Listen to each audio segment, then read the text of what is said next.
आज के case studies के इस लेक्चर में बात करेंगे सुप्रीम कोर्ट के उस जजमेंट की जिसमें ये कहा गया है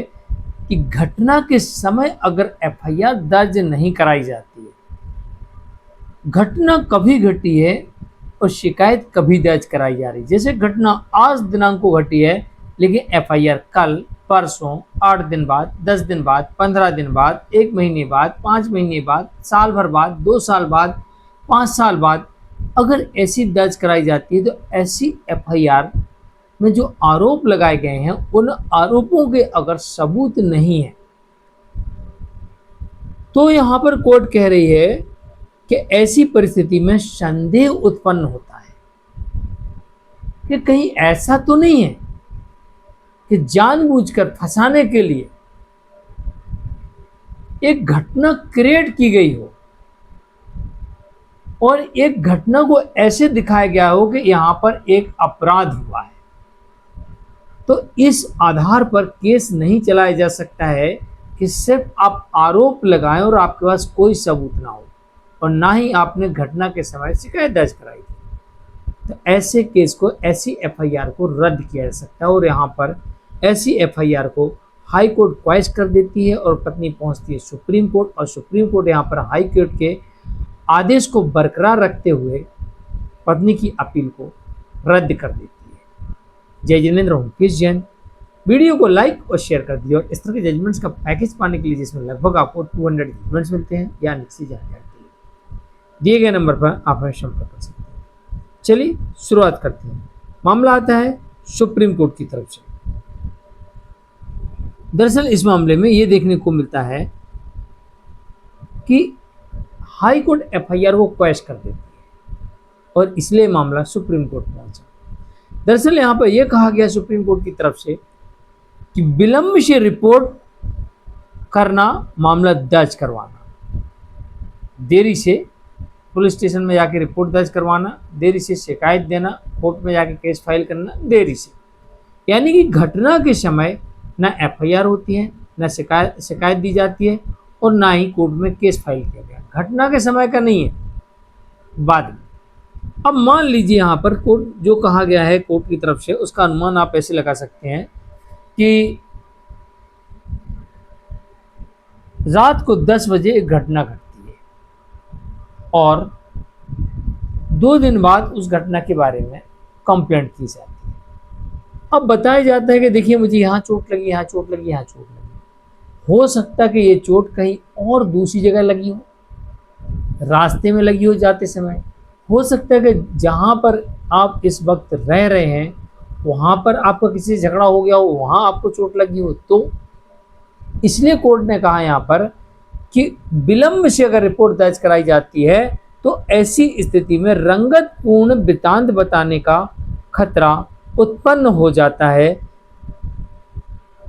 यानी कोर्ट यहाँ पर साफ तौर से ये कह रही है कि भाई उस घटना को बढ़ा चढ़ा के बताया जा सकता है या फिर घटना झूठी बनाकर भी बताया जा सकता है अगर घटना के समय की एफआईआर नहीं होती है। तो आगे कोर्ट कह रही है कि ऐसी स्थिति में संवाद को गढ़े जाने की स्थिति हो सकती है, यानी कि अपनी बात को कुछ इस तरीके से रखना, सामने वाले को उसमें फंसाने का पूरा प्रयास करना, यानी कि मैं क्या बोलूँगा तो उसका क्या प्रभाव कोर्ट में पड़ेगा, मैं 2-4 वकीलों से पहले बात कर लूँ, पुलिस वालों से बात कर लूँ, लीगल सलाहकार से बात कर लूँ, उसके बाद मुझे क्या बोलना है, यानी अपनी बात को सच साबित करने के लिए मुझे किस तरीके से अपनी बात रखना पड़ेगी, कब किस शब्दों का प्रयोग करना है। क्योंकि अगर इनके पास आप नहीं जाओगे तो जो सच होगा वही आप कंप्लेंट में लिखा दोगे और जब इन सबसे आप जानकारियाँ ले लोगे तो वो बता देंगे आपको कि देखो ऐसा बोलोगे तो ऐसा होगा, ऐसा बोलोगे तो ऐसा होगा। तो कोर्ट कह रही है कि भाई कि ऐसा हो सकता है कि ऐसी स्थिति में संवाद, यानी कि जो आप बोलेंगे वो ऐसा रहेगा गढ़ा, यानी कि आप उसको बिल्कुल यही सच है इस तरीके से बताएंगे, बिना सबूत के भी ऐसे बताएंगे यही सत्य है। आगे कोर्ट ने कहा कि इसका प्रभाव अभियोजन के मामले की प्रामाणिकता पर गंभीर संदेह के रूप में होगा। अब अभियोजन यानी कि पुलिस ने जो एफआईआर की, एक तो कई दिनों बाद, कई महीनों बाद कंप्लेंट की गई थी, अब पुलिस ने उसके आधार पर रिपोर्ट भी दर्ज कर ली, एफआईआर भी बना दी, आरोपी भी बना दिया, जबकि कोई सबूत नहीं है और घटना पुरानी है। तो कोर्ट ने यहां पर यह कहा कि इस कारण से प्रथम सूचना रिपोर्ट दर्ज कराने में विलंब हुआ, तो इसे संतोषप्रद रीति से स्पष्ट किया जाना चाहिए। कोर्ट ये कह रही कि अगर देरी से रिपोर्ट दर्ज कराई जाती है तो उसमें जो आरोप लगाए जा रहे हैं उन आरोपों को संतुष्ट करिए आप, यानी कि सबूत दीजिए, सबूत दीजिए ना, संतुष्ट करिए ना पुलिस को। लेकिन यहां पर पत्नी पुलिस को संतुष्ट नहीं कर पाई, अब पुलिस कोर्ट को संतुष्ट नहीं कर पाई। खैर पुलिस तो यहां पर संतुष्ट हो गई, पुलिस ने तो एफआईआर ही बना दी। लेकिन जब बारी आई कि भाई आप संतुष्ट कैसे हुए, तो कोर्ट में तोते उड़ गए,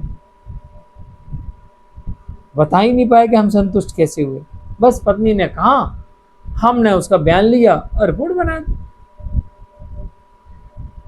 है ना। तो यहां पर आगे कहा गया कि इस मामले में इस स्थिति को होना नहीं पाया गया कि परिणामतः अभियुक्त को संदेह का लाभ देकर दोष मुक्त किया गया। दोष मुक्ति के विरुद्ध प्रस्तुत की गई अपील निरस्ती योग्य मानी गई और प्रकरण में सर्वोच्च न्यायालय के कुछ इसमें जजमेंट भी लगाए गए। उन पर भरोसा व्यक्त करते हुए कोर्ट ने एफआईआर को पेश कर दिया। तो संदेह का लाभ देकर, यानी कि कोर्ट ने यह कह दिया कि भाई वाइफ के कोई सबूत नहीं है,